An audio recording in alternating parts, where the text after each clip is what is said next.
Why we need split testing now more than ever. The powerful benefits of this strategy. So, why do we need split testing in the SEO community now more than ever? The simple answer is that SEO is more complex than it has ever been, and we have even less idea of how it works. For a moment, let me talk about another tangentially related example. YouTube's copyright algorithm. You see, over on YouTube, there's an algorithm designed to ensure that users don't upload copyrighted content. This prevents YouTube from getting into legal trouble and protects the intellectual property of music labels and movie studios. In theory, anyway. The problem is that this copyright detection can be a little gung-ho and will sometimes pick out the background music at a party and use that to file a copyright strike against the person who uploaded the video. Most people would agree that's a little unfair. That's why some creators decided to test precisely how the system works.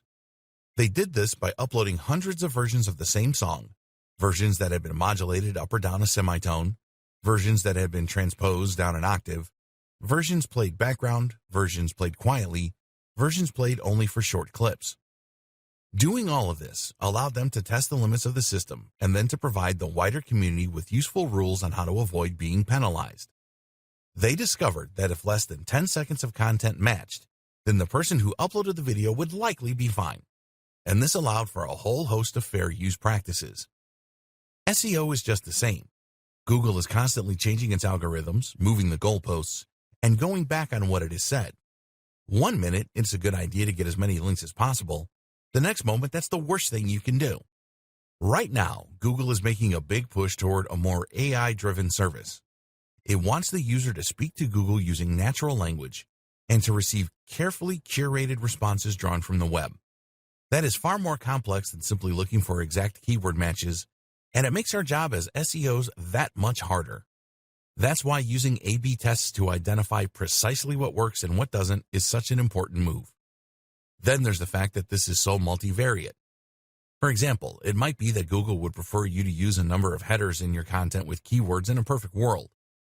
But what happens if you then add those headers in, only to find that this actually drives away your visitors? That alone is useful information you could garner from a split test. But it's also possible that in driving away visitors, you send negative signals to Google and end up hurting your ranking.